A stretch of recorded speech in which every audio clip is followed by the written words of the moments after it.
হাম একটা প্রতিরোধযোগ্য রোগ, তবুও আজ এই রোগেই ভরে যাচ্ছে হাসপাতালের ওয়ার্ড। শিশুর কান্না, মায়ের আকুতি আর অসহায় চোখে অপেক্ষা, কখন মিলবে একটা বেড, একটু অক্সিজেন, একটু চিকিৎসা। প্রতিদিন 2-3টা করে বাচ্চা মারা যাইতেছে চোখের সামনে, এগুলো দেখলো মানে খারাপ লাগে। এমন অবস্থা আজকে 5টা দিন এখানে মানে আমার সামনে 3টা বাচ্চা মারা গেছে, মানে এটা অনেক খারাপ লাগে এগুলো দেখলে। তা হয়তো এগুলো আগে বললে, প্রচার করলে হয়তো বাচ্চাদের আজকে এই অবস্থা হতো না। ওকালে এত মানে ছোটো ছোটো বাচ্চাগুলো মারা যেত না। আমি তো কালকে রাত্রে ভর্তি হয়েছি, এখনো কিছু বলতে পারি না। ওই যে ছেলের লাগাই থেকে গেছে, কেউ আহে না, ঠিক মতন এখনো করে নেই। এখানে হচ্ছে বেডের সমস্যা, তারপর অত্যাধুনিক সরকারের একটু গাফিলতি থাকতে পারে যে আমাদের টিকা ঠিকভাবে আমরা পাই নাই। 1 বছর টিকাটা বন্ধ ছিল সম্ভবত।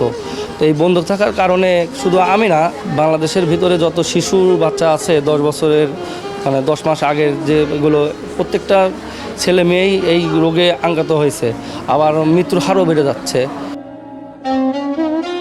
একদিকে ভুক্তভোগীর পরিবারগুলোর অভিযোগ, দিনের পর দিন অপেক্ষা করেও মিলছে না বেড, অক্সিজেনের সংকট, ঔষধের অভাব, সব মিলিয়ে চিকিৎসা যেন হয়ে উঠেছে এক অনিশ্চিত লড়াই। বাসায় ছিলাম 3-4 দিন নিয়ে, অবস্থা বেশি খারাপ। 4-5টা মেডিকেলে দৌড়াইছি, দৌড়ানোর পরে কালকে লাস্টে যাই এই জায়গায় আইসি, তাও বন্ডে সই দিয়া ভর্তি করাইছে। ওরা আইসিইউতে রাখার কথা ছিল, কিন্তু এই জায়গায় আইসিইউ খালি নাই। পরে বন্ডে সই দিয়া রিস্ক নিয়ে এই জায়গায় ভর্তি হয়েছি। সিট পাই নাই, আমাদের সব থেকেই না বইলা দিছি। আমরা মাদারীপুরে থেকে আসছি, প্রত্যেকটা হসপিটালে গেছি, কেউ অনেকে তো ভর্তি রাখবেই না, না বইলা দিছে।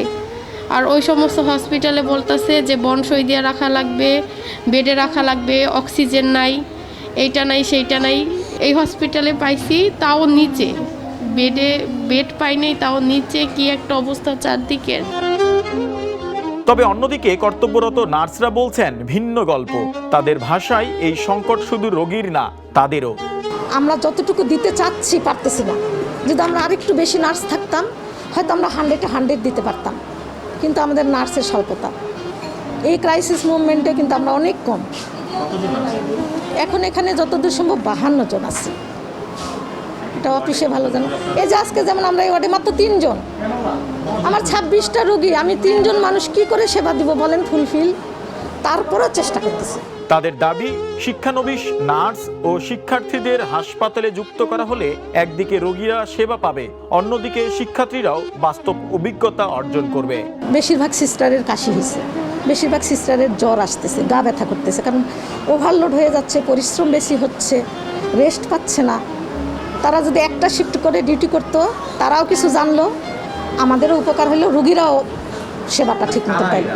স্টুডেন্ট বিভিন্ন কোম্পানি ইয়েতে আছে না, যেমন আয়শা মেমোরিয়াল আছে, আর স্কয়ার আছে, বিভিন্ন এখন তো অনেক নার্সিং ইনস্টিটিউট, সেখান থেকে 3rd ইয়ারের স্টুডেন্ট। বিশেষজ্ঞ চিকিৎসকরা বলছেন ভয় নয়, দরকার সচেতনতার। হামের উপসর্গগুলো অন্যান্য ভাইরাল রোগের মতোই, জ্বর, সর্দি, কাশি এগুলো হয়, র্যাশ হয়। তো তাদের জন্য উপসর্গ ভেদে চিকিৎসা করতে হয়। একটা স্পেশাল ব্যাপার হচ্ছে, সেটা হচ্ছে হামে ভিটামিন এ ডেফিসিয়েন্সি হয়। এই জন্য আমরা প্রত্যেকটা রোগীকে ভিটামিন এ দিচ্ছি, যারা খুব ক্রিটিক্যাল অবস্থা, যাদের খুব ফ্রিকোয়েন্ট মনিটরিং প্রয়োজন, তাদেরকে আমরা আইসিইউতে শিফট করছি। এখানে কন্টিনিউয়াস আমরা হাই ফ্লো অক্সিজেন দিতে পারছি, যেটা আমরা ওয়ার্ডে দিতে পারি না। মার্চের গতকাল পর্যন্ত 650-র বেশি হামের পেশেন্ট, যারা বিভিন্ন রকম জটিলতা নিয়ে ভর্তি হয়েছে। এর মধ্যে গতকাল পর্যন্ত 23 জন রোগীর মৃত্যু হয়েছে, এবং আমরা যে রোগীগুলো পাচ্ছি তার মধ্যে 60-70 ভাগ রোগী হচ্ছে 9-10 মাসের আগে। একদিকে সীমিত বেড, আইসিইউ ও অক্সিজেন সংকট, অন্যদিকে রোগীর চাপ কয়েক গুণ বেশি। এই বাস্তবতায় স্বাস্থ্যকর্মীরা লড়াই চালিয়ে যাচ্ছেন প্রতিদিন। তবে প্রশ্ন থেকে যায়, এই চাপ সামাল দিতে রাষ্ট্র প্রস্তুত কতটুকু? সব জায়গায় ঘোরা হয়ে গেছে, হসপিটালে কোনো জায়গায় নিচ্ছে না, তো শেষ পর্যন্ত এই জায়গা পাচ্ছি। এখন বলছে নাকি ওদের আইসিইউ খালি নেই, তো বেডও পাচ্ছি না কোনো জায়গায়, তো শেষ পর্যন্ত নিচে আর কি ফ্লোরে দিছে। হাম ভয়ঙ্কর, কিন্তু সচেতনতা আর সময় মতো চিকিৎসা হলে এড়ানো সম্ভব অনেক বিপদ। আজ প্রয়োজন আতঙ্ক নয়, দায়িত্বশীলতা, নিজের, পরিবারের আর পুরো সমাজের। হাম একটি ভাইরাসজনিত রোগ। সাপোর্টিভ চিকিৎসার মাধ্যমেই এর প্রতিরোধ করা সম্ভব। বিশেষজ্ঞরা বলছেন হাম হলে অবশ্যই নিকটস্থ ডাক্তারখানায় যেতে হবে, হাসপাতালে যেতে হবে এবং প্রপার যে চিকিৎসা রয়েছে সেটি নিতে হবে এবং একই সাথে অবশ্যই হামের জন্য যে টিকা রয়েছে সেই টিকা নিতে হবে। তাহলেই ভয়ঙ্কর যে প্রাণঘাতী সমস্যা দেখা দিয়েছে বাংলাদেশে সেটি রোধ করা সম্ভব। জয় ক্রিস্টোফার বিশ্বাস, দ্য নিউজ, ঢাকা।